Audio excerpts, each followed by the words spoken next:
복된 주일입니다.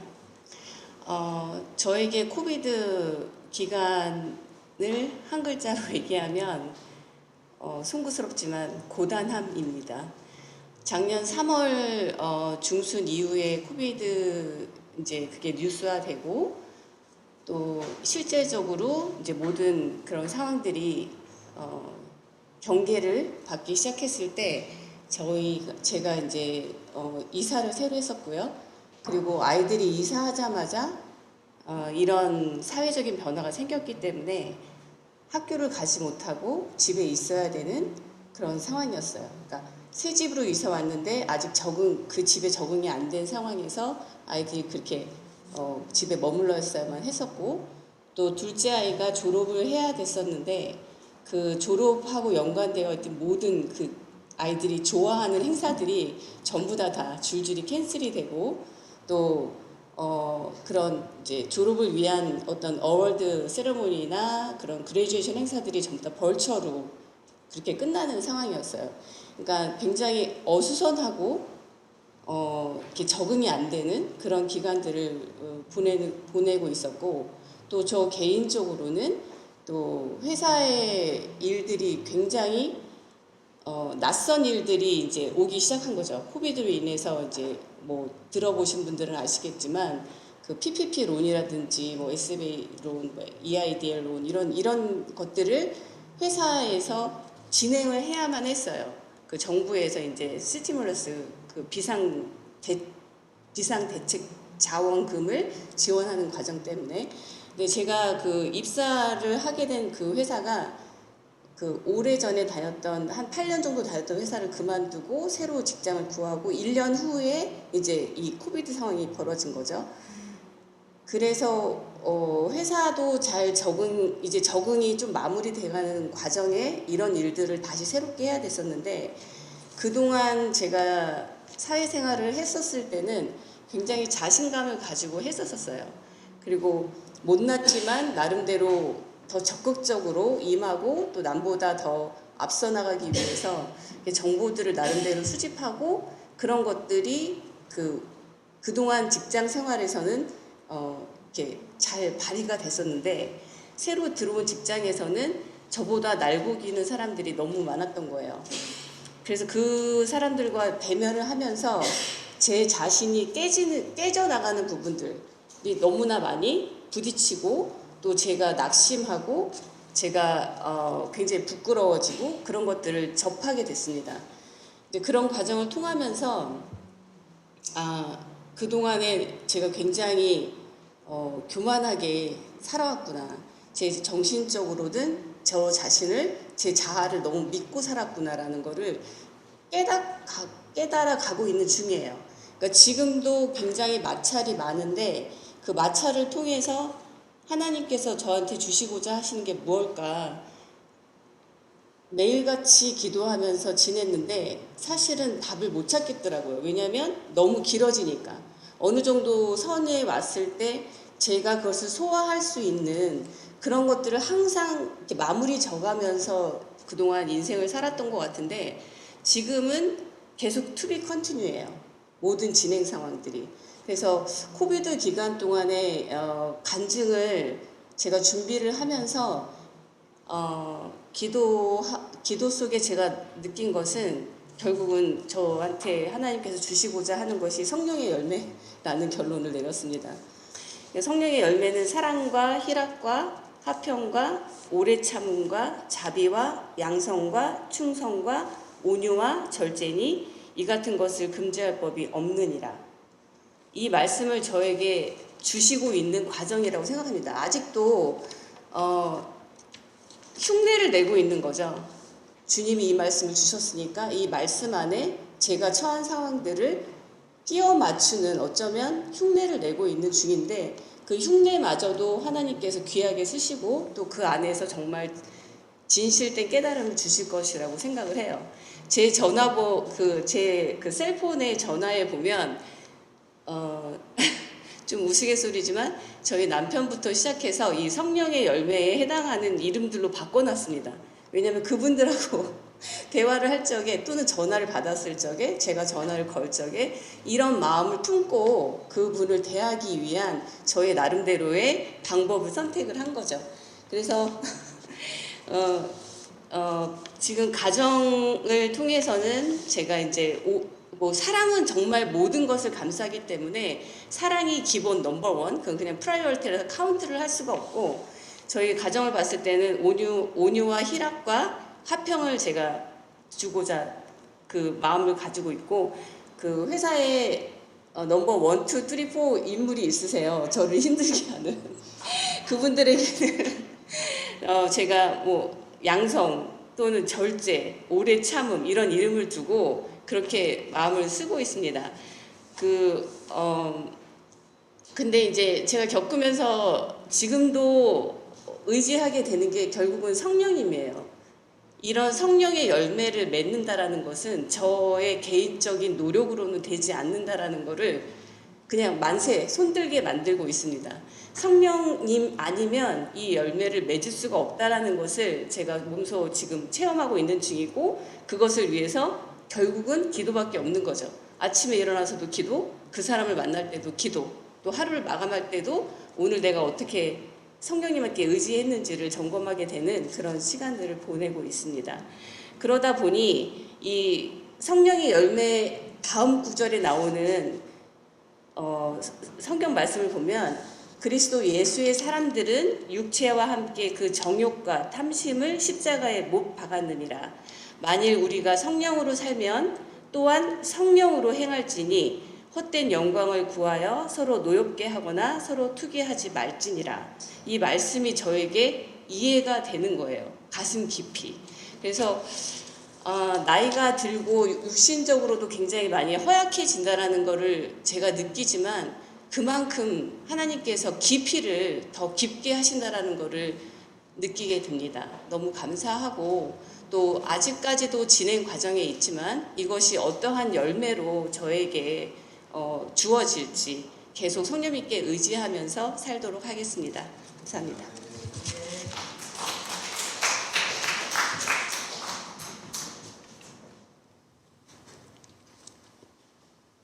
6월 첫 주 우리에게 주시는 하나님의 말씀은 사무엘상 2장 1절로 11절까지의 말씀입니다. 구약성경 410페이지쯤에 있는 사무엘상 2장 1절로 11절 말씀을 함께 교독하겠습니다.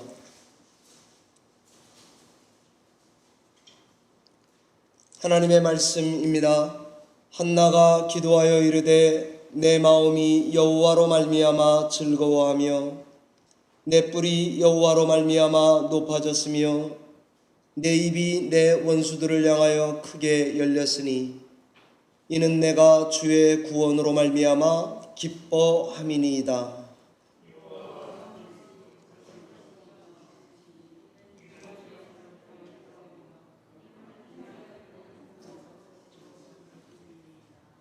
심히 교만한 말을 하지 말 것이며 오만한 말을 너희의 입에서 내지 말지어다. 여호와는 지식의 하나님이시라 행동을 달아보시느니라.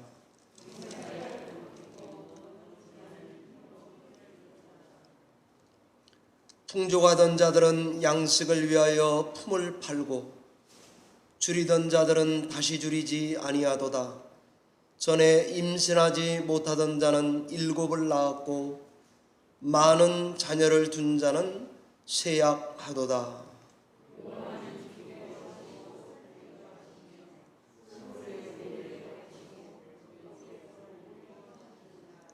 여호와는 가난하게도 하시고 부하게도 하시며 낮추기도 하시고 높이기도 하시는도다.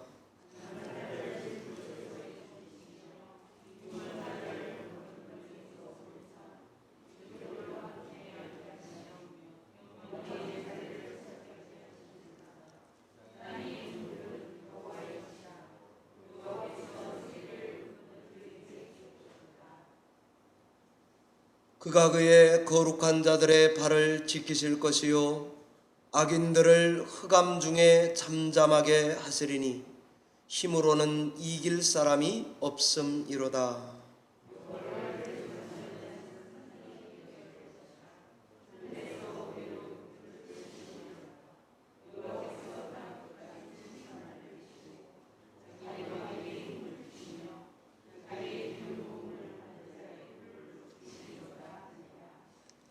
같이 읽겠습니다.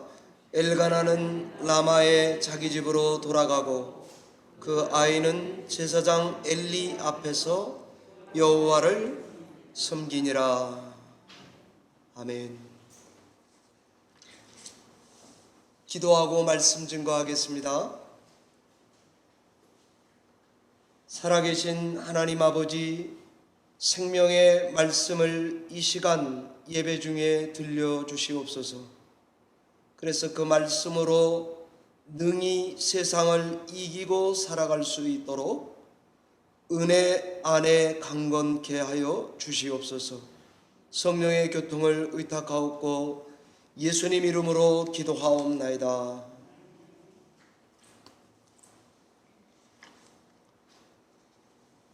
우리는 그동안 코로나 기간 중에 믿음의 창으로 다시 보기 시리즈 말씀을 붙들고 여기까지 왔습니다.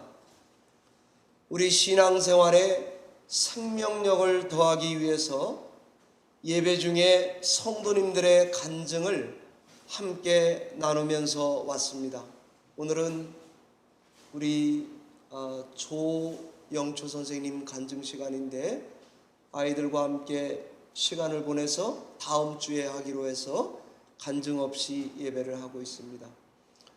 오늘은 믿음의 창으로 다시 보기 시리즈 설교의 13번째 결론에 해당하는 말씀이 되겠습니다.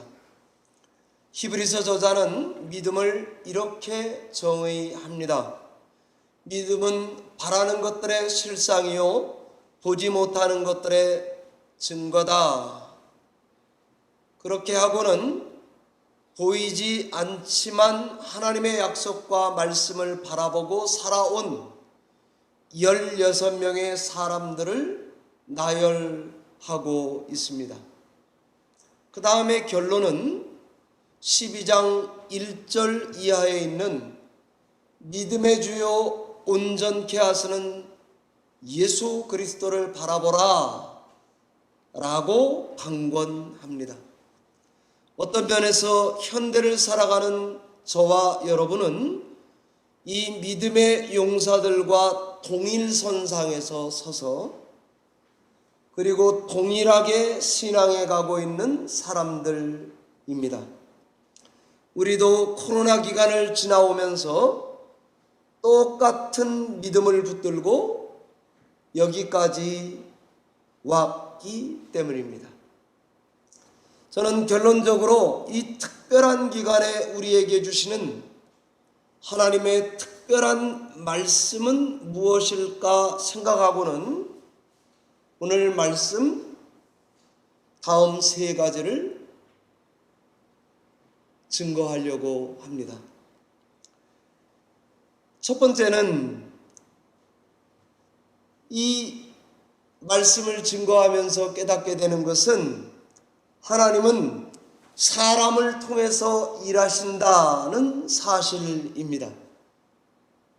하나님은 아벨, 에녹, 노아, 아브라함, 이삭, 야곱, 요셉, 모세, 여호수아, 라합, 기드온, 바락, 삼손, 입다, 그리고 다윗, 사무엘 같은 사람들을 통해서 그리고 그런 사람을 선택하고 뽑아서 그런 사람들을 어디선가 불러서 그런 사람들을 통해서 하나님의 일을 하신다는 거, 이거 아주 중요한 가르침입니다. 하나님의 나라의 일은 아주 큰 것 같습니다. 너무 원대하고 방대하고 심오한 역사가 하나님의 나라의 일입니다. 그래서 저와 여러분 같은 범인에게는 하나님도 영이시니까 보이지 않지만 그 하나님의 역사도 잘 보이지 않습니다. 커서도 안 보이고 하나님이 영이시라 보이지 않습니다. 그런데 하나님께서 일하실 때는 사람에게 믿음을 주고는 그 하나님 나라의 사역을 하도록 우리를 동참하게 하신다는 것, 이것이 굉장히 놀라운 사실입니다. 그러니 현대를 살아가는 저와 여러분 같은 신앙인들은 코로나 같은 혼돈스럽고 불확실한 시간을 살아간다 해도 우린 하나님의 큰 일에 참여하라고 부름받았지 하는 이 사실을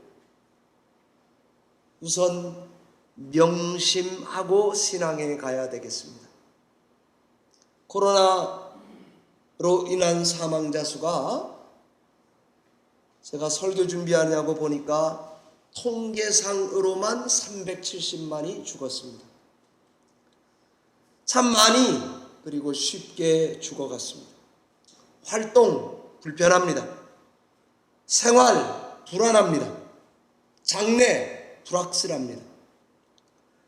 이 두려움의 먹구름이 우리 삶 곳곳에 영향을 미치고 있습니다.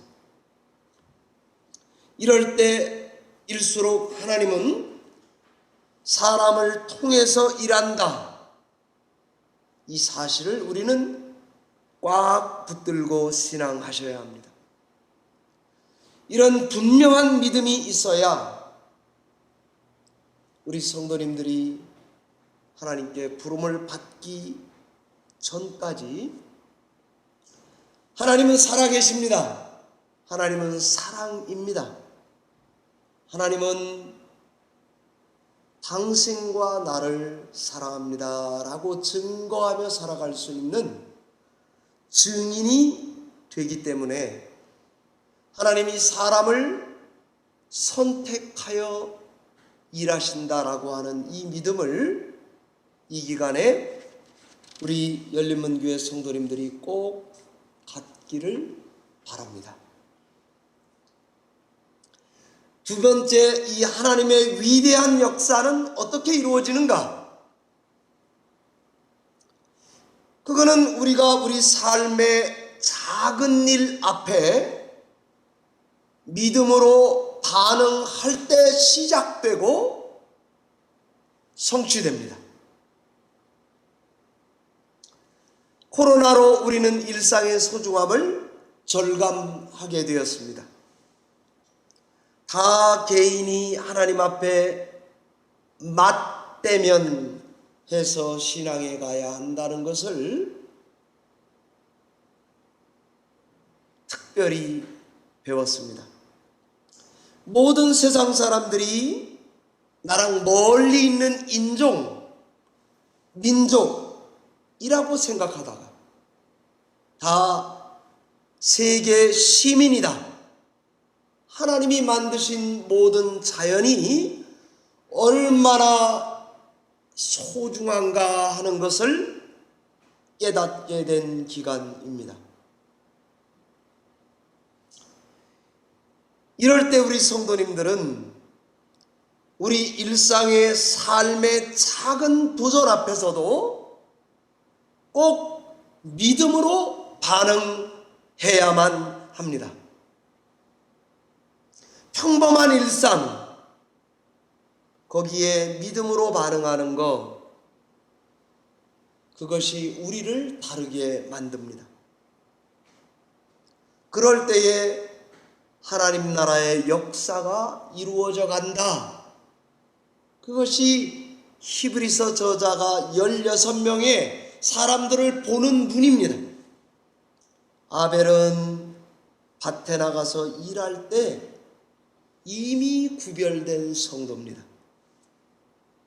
에녹은 하루하루 하나님과 동행하는 것을 1순위로 삼을 때 이미 성도입니다. 노아는 조롱을 등 뒤로 하고 한 방향으로 도시락을 싸들고 명령에 순종할 때 100년, 200년, 300년이 돼도 좋다고 순종해 갈 때 그게 성도가 되는 길입니다. 아브라함도 시대 흐름을 역류해서 대도시를 등에 던지고 말씀을 쫓아갈 때 이삭과 야곱도 아버지와 한 약속, 한 장막, 한 성을 바라보면서 대를 이어서 그 믿음을 쫓아갈 때 그것이 부활신앙으로 살았다라고 신약성경이 평가하고 있습니다. 요셉도 임종의 순간에 나 죽으면 애굽에 두지 말고 그 땅에 묻으라고 할 때 그는 이미 천국의 성도인 것이 맞습니다. 모세도 예수 그리스도를 위해 백성과 고난받고 수모받는 것이 더 차라리 낫다라고 역선택하면서 인생을 살아갈 때 그는 이미 세상과는 다른 성도입니다. 이처럼 믿음의 사람들은 다 한결같이 바다를 건너기도 하고 성을 돌면서 무너뜨리기도 하고 자기의 국적과 자기가 섬기던 신을 등지기도 하고 나라를 이기기도 하고 사자 입을 틀어막기도 하고 약한 데서 강하게 되기도 하고 심한 고문을 받아도 괜찮다 하고 순교를 맞이하며 살아갔던 사람들 다 믿음의 사람들입니다. 이처럼 하나님 나라의 위대한 역사는 삶의 작은 도전 앞에서 믿음으로 반응하고 감당할 때 하나님이 하나님의 일을 시작하고 하나님의 일을 이루어 가셨습니다. 오늘 사무엘도 그렇습니다. 다 아시는 대로 사무엘 선지자 시대는 사사들의 시대 말기입니다. 모든 백성이 자기 소견에 옳은 대로 행하고 살아가는 이스라엘의 아무 희망이 안 보일 때 그때에 한나는 믿음으로 반응했습니다. 사무엘도 엄마 닮아서 믿음으로 반응했습니다. 이스라엘은 마치 불임의 시대를 살고 있는 것과 같을 때에 한나는 하나님께 반응했고 아기를 얻었다입니다. 이 불임이라는 문제 앞에 믿음으로 반응한 것입니다. 한나가 아기 문제를 갖고 인생의 씨름을 할 때에 그 씨름이 곧 이스라엘 민족이 하나님과 씨름해야 되는 것과 똑같은 경기입니다. 사무엘은 바로 한나의 절망도 이스라엘의 절망도 희망의 빛과 메시지를 가져온 선지자가 된 것 아닙니까? 한나가 일어나서 성전을 향할 때 그녀가 기도하느냐고 입으로 중얼중얼 댈 때 엘리는 술 취해서 그런가 보다 할 때에 자기는 하나님 앞에 마음을 토하며 시간을 살 때 눈에 넣어도 안 아플 자식을 4살, 3살 됐을 때 하나님께 드릴 때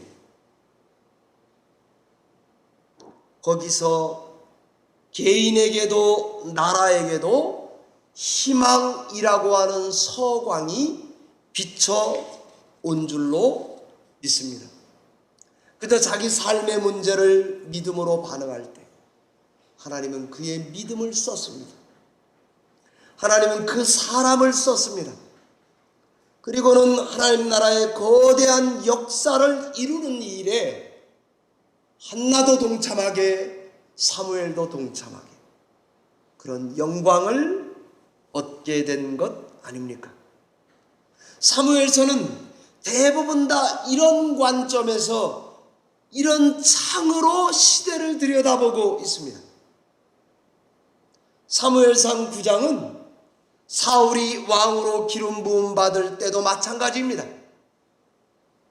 왕으로 기름 부음 받으려고 사무엘을 찾아간 게 아닙니다. 사울이 자기가 왕 되고 싶어서 사무엘에게 지발로 간 게 아니거든요. 그저 아버지 말씀에 순종해서 암나기를 잃어버렸으니까 찾으러 간 것뿐입니다. 심부름하러 갔다가 하나님은 사울의 그 작은 순종을 보시고 왕이 되라고 기름을 붓고는 실제로 왕이 됐습니다. 다윗이 골리앗과 한판승을 한 것도 보면 자기 잘 싸우니까 전장터에 나간 게 아닙니다. 아버지 심부름으로 형들 7명의 도시락 7인분 싸가지고 거기 배달 갔다가 무엄한 골리앗의 헛소리를 듣고는 한판승을 자청한 것입니다. 하나님은 믿음의 사람의 작은 순종을 써서 내가 생각지도 그리지도 않았던 큰 그림을 그리는 일에 쓰는 거죠. 여기에 한번 쓰임받은 사람들은 다 똑같은 고백을 합니다. 정말 나는 이렇게 살게 될 줄 몰랐다는 것입니다. 믿음의 사람들은 다 이 과정을 거칩니다.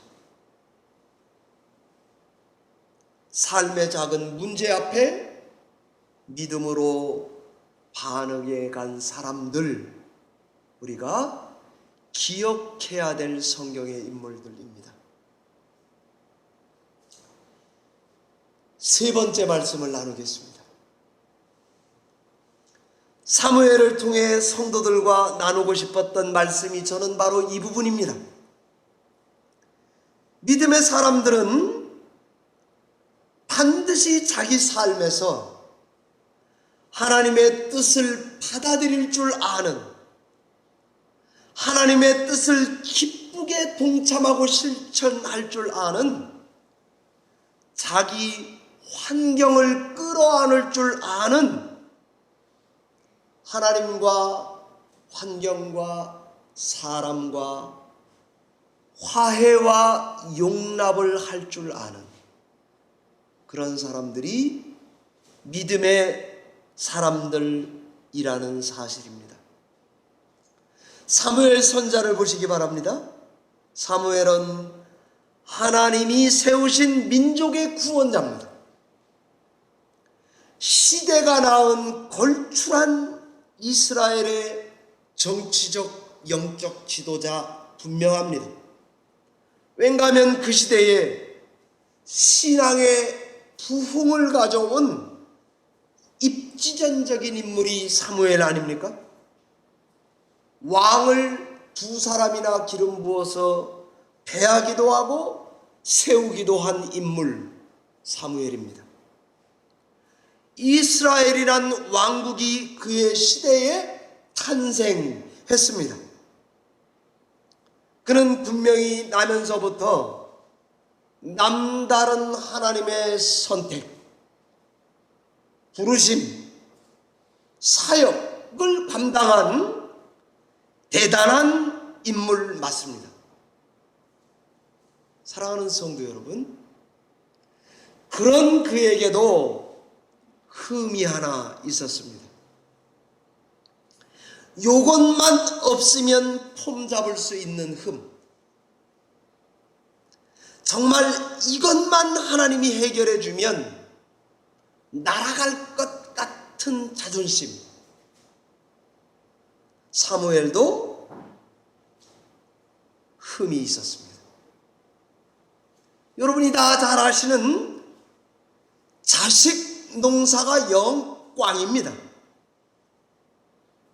사무엘상 8장 1절에 보면 자식이 둘 있습니다.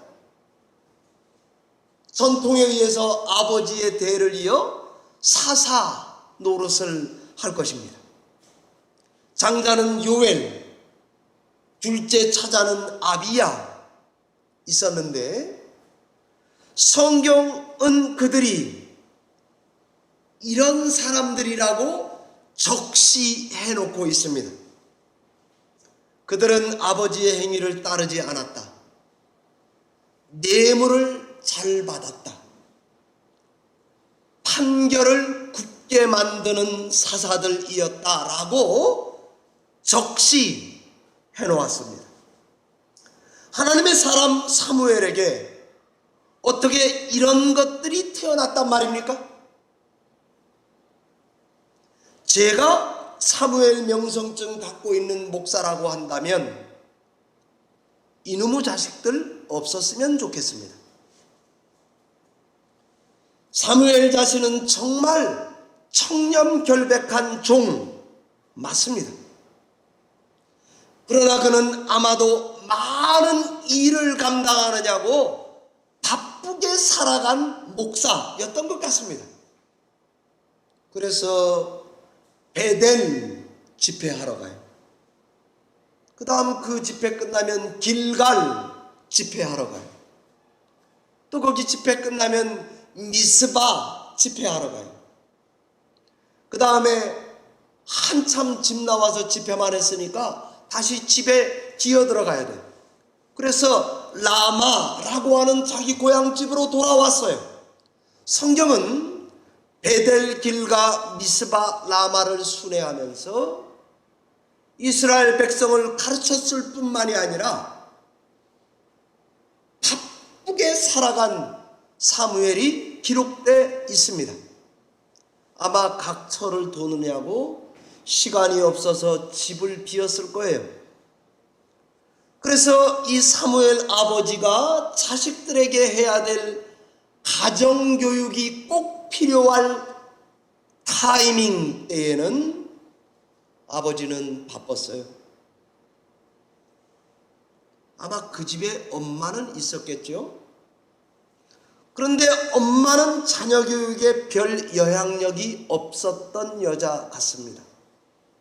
성경이 자식에게 대단한 신앙적 영향이 있었으면 그 아내 언급을 왜 하지 않았겠습니까? 어머니 한나 이야기는 잔뜩 실어놨는데 사무엘의 사모님 이야기는 없습니다. 그 말은 아내와 이혼할 정도는 아니라 할지라도 신앙교육 영향을 엄마가 책임져 주지는 못한 것 같습니다. 자, 사무엘에게 흠이 하나 있다면 자식 농사 꽝입니다. 애들이 다 크고 몸이 쇠약해서 안 바빠졌을 때 사무엘은 손자들과 놀아줄 시간이 제법 있었나 봅니다. 손자 농사는 풍년입니다. 자기 자식들 농사는 흉년입니다. 왠가 하면 손자 해만은 성전에서 다윗 왕조의 음악을 주관하는 책임자로 일한 경건한 사무엘 가문의 손자 아닙니까? 사랑하는 성도 여러분, 인생이 아무리 잘한다고 해도 뭔가 하나 부족한 게 있는 것 같습니다. 이런 사무엘을 보고 장로들이 사무엘에게 이렇게 요구했습니다. 사무엘상 8장 5절입니다. 사무엘 당신은 늙고 당신의 아들들은 당신의 행위를 따르지 아니하니 열방과 같이 우리에게 왕을 세워달라. 그리고 그 왕이 우리를 다스리는 나라로 만들어 달라. 장로들이 사무엘에게 요구한 내용입니다. 자, 이런 요구를 받은 사무엘 목사님은 어땠을까요? 자기 자신을 집안을 잘 보니까 자식 농사 실패해요. 자기는 하나님이 주인이 된 나라를 꿈꾸는 신정 통치론자예요. 그런데 백성이 왕정 통치를 요구해 와요. 그 요구가 보통 거센 게 아니에요. 저는 이 부분에서 많은 생각을 하며 성경을 읽었습니다. 이때 사무엘은 어떻게 문제를 풀어가는가 하고 들여다봤습니다. 신정의 믿음을 포기하고 왕정의 길을 선택할 때 자식의 부끄러움이 나의 마음의 중압감으로 내 자존심을 갈기갈기 찢어놓을 때 도대체 이 사무엘은 어떻게 신앙에 갔는가 보았습니다. 우리 믿음의 사람들이 당한 삶의 문제들도 이와 그렇게 크게 다르지 않습니다. 제가 이렇게 보면 성도님들 다 한두 가지씩 어려움이 있는 집들이 많습니다. 여러분 앞에 서 있는 저도 그렇게 크게 다르지 않습니다.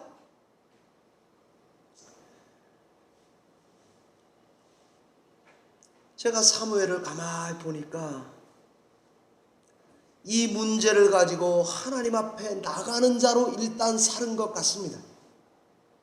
여러분, 제가 지금 이렇게 간단하게 얘기하니까 에이 그거 쉽지 뭐 이렇게 생각하시죠? 진짜 인생의 문제를 가지고 하나님 앞에 나갈 용기가 있습니까?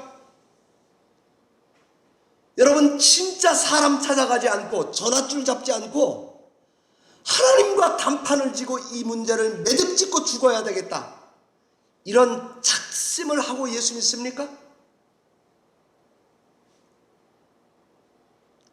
장로들의 거센 도전을 받을 때에 사무엘은 화내지 않았습니다. 변명하지 않았습니다. 핑계대지 않았습니다. 제가 보니까 인정했고 기도했습니다. 그랬더니 하나님은 사무엘상 8장 7절 이하에 보면 하나님께서 사무엘에게 이런 대화를 건넸습니다. 왕을 세워달라니 세워주라. 그런데 어떤 왕이어야 하는지를 백성에게 가르쳐라. 요 음성을 듣고, 사무엘은 신정통치론자인데 하나님의 음성을 듣고 생각을 고쳐먹습니다. 기도 중에 이스라엘의 장래를 그리는 밑그림이 바뀐 것입니다. 왕을 요구하는 장로의 의견들이 못마땅해요. 우리 집 가정사를 건드리면서 나를 공격해 오니까 짜증나요. 그런데 사무엘은 하나님께 나가서 기도하고 하나님의 뜻을 분별했을 뿐만이 아니라 나의 신념, 신정 통치를 내려놓고 이 나라에 새롭게 가져와야 되는 왕정 통치 제도를 설명할 줄 아는 자리에 자기 스스로 그 자리를 선택합니다. 왕 세워줄 거예요. 그런데 위험성을 경고합니다. 여러분들에게 왕 세워주면 이웃나라 같이 강한 나라가 될 것 같습니까? 아니요. 왕이 있어도 그 왕은 위험한 인물이요. 여러분에게 텍스를 과하게 부과해서 여러분을 짓누르는 나쁜 놈이 될 수가 있어. 그러니 그 왕은 하나님을 왕으로 섬기는 두려워할 줄 아는 그런 제도가 백업되지 않으면 이스라엘 나라의 장래는 빛이 없어 하는 것으로 교육합니다. 사무엘의 안중에는 하나님의 영광과 이스라엘의 행복 외에는 없었습니다. 사랑하는 성도 여러분, 시중에 나와 있는 책 중에 옥하는 목사님의 아들 옥성호 씨가 쓴 아버지 옥하는이란 책이 있습니다. 거기에 제가 책을 여러 번 읽었지만은 서문이 아주 인상적입니다. 이 말씀을 드리기 전에 한국의 합동 측에 우리 대단한 한국이 나온 신학자 박윤선 박사입니다. 그런데 그 박윤선 박사님의 딸 박혜란 씨가 있는데 그분도 목사가 되셨습니다. 그런데 이분이, 이거 한참 지난 이야기입니다. 박윤선 박사님이 욱하는 성질이 있어서 자식들을 자주 폭행했다는 것입니다. 그래서 이 박혜란 목사님은 그 아버지를 끌어안느냐고 신앙생활의 상당 기간 시간이 걸렸습니다. 박윤선 박사님은 2번 결혼했습니다.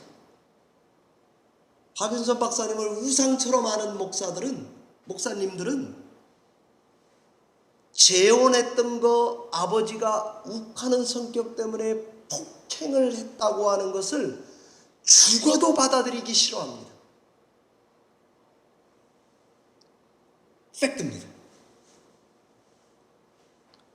아버지 옥하는 서문에 그 아들 옥성호가 프랜시스 셰퍼 박사와 셰퍼의 아들 프랭키가 있는데, 이 셰퍼의 아들 프랭키는 천주교 교인이 되었습니다.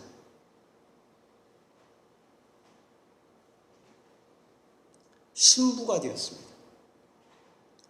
이 사실을, 한국은 자꾸 사람을 우상을 만드는 경향이 있으니까 프랜시스 셰퍼 그러면 이게 대단한 1세기를 넘어서는 훌륭한 신학자인데 이 사람에게 흠되는 거를 말하기도 우리는 꺼려합니다.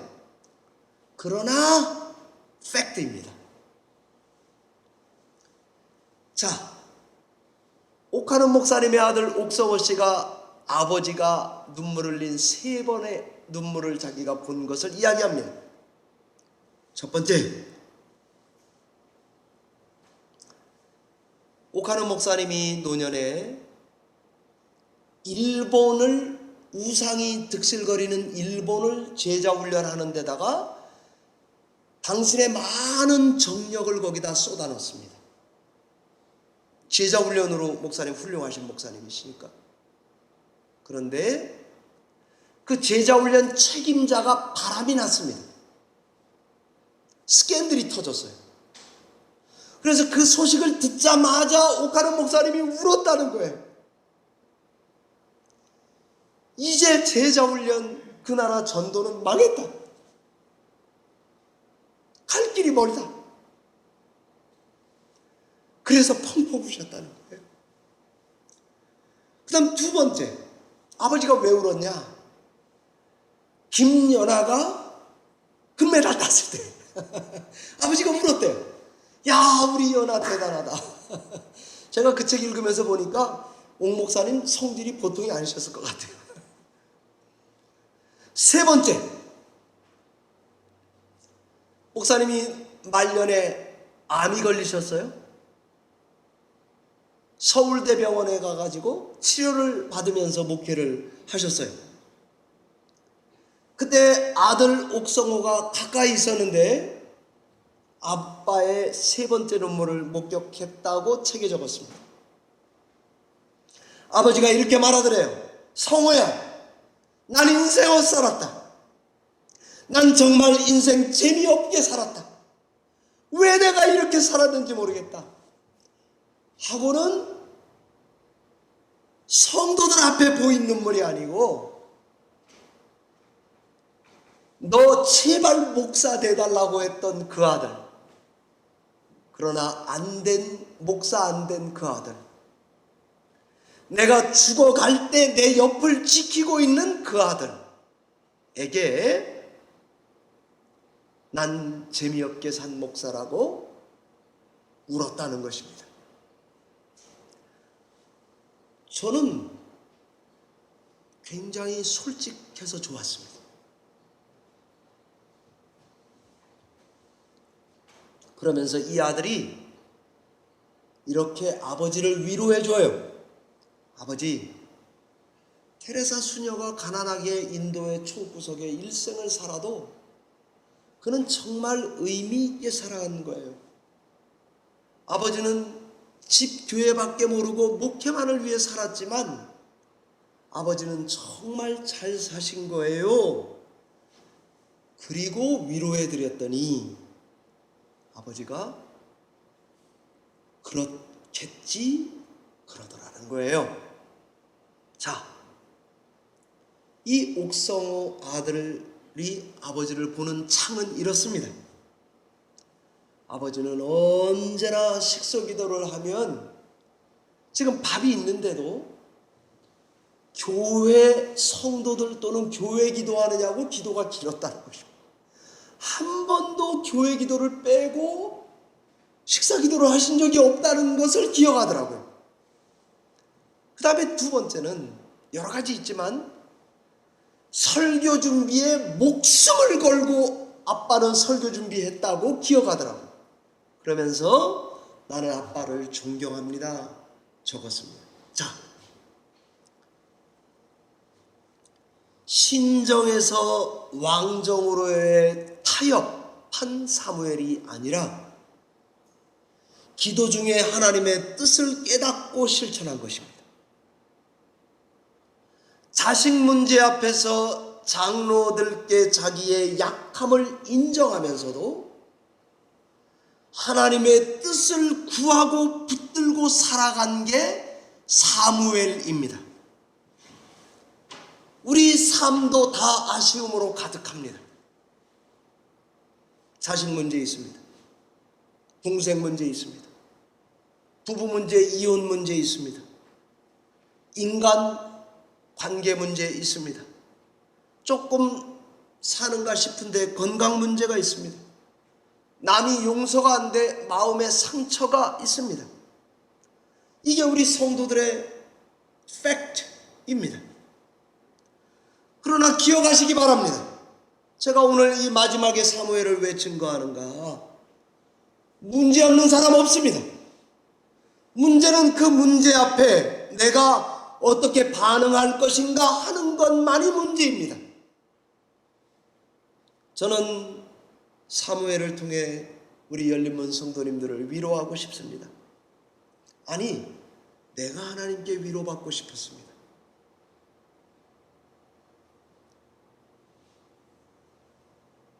이런 우리 성도들끼리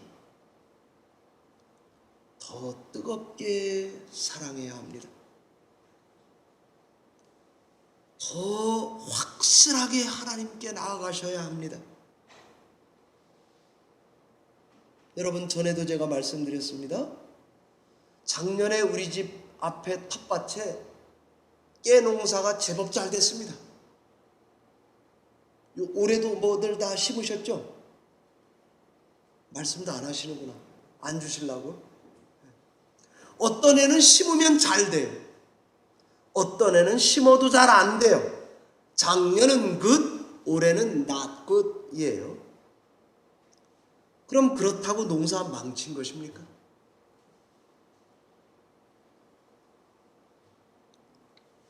작년만 못해도 잘 사랑으로 가꾸고 사시기 바랍니다. 최선을 다해서 여러분의 마음의 정원밭을 아름답게 가꾸시기 바랍니다. 꽃도 찾아오고 나비도 날아들 정도로, 친구가 오면 커피를 들고 내 마음의 정원밭을 열어줄 정도로 여러분이 사랑할 대상을 사랑한 만큼만 여러분의 행복입니다. 생텍쥐베리가 어린 왕자에서 어린 왕자가 여우에게 한 말입니다. 이거 유명해서 다 알아요. 잘 가. 내 비밀은 이거야. 아주 간단해. 마음으로 보아야만 잘 볼 수 있다는 거야. 중요한 건 눈에 보이지 않아. 너의 장미를 그토록 소중하게 만드는 건 네가 그 장미를 위해 소비한 시간이야입니다. 불가능과 씨름했던 나의 노력, 하나님의 기도에 응답이 안 된 것과 같은 우리 삶의 부조리, 저는 그것도 미완성 교향곡이라고 생각합니다. 베토벤의 역작 완성되지 않았어요. 그러나 베토벤 그러면 이 노래만한 곡이 없다고 할 정도가 그 노래가 아닌가 생각이 됩니다. 죽어서도 바른 말을 할 수 있는 사람, 사무엘은 죽었습니다. 오죽했으면 사울이 그 영이라도 끄집어 올려가지고 사무엘의 도움을 받고 싶어 하겠습니까? 그가 죽더라도 이스라엘은 사무엘이 걸었던 삐뚤삐뚤 미완성 교향곡을 듣고 싶어 할 것입니다.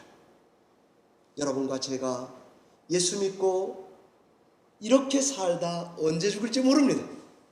죄송합니다. 젊은 사람이 죽는 얘기해서. 그런데 우리 믿음의 진짜 하나님 기뻐하시는 게 뭘까? 하나님께서 인생의 노년을 살아가는 우리 열린문 성도들에게 믿음으로 작은 일에 최선을 다하면서 끝까지 살아갈 때에 하나님이 우리를 16명 다음에 이름의 리스트에다가 올려주실 것을 믿고 믿음의 주요 온전케 하시는 예수만 바라보고 지금까지 잘 걸어온 것입니다. 그 믿음 그대로 승리하며 사시는, 위로받으며 사시는 여러분과 제가 되시기를 바랍니다. 기도하겠습니다.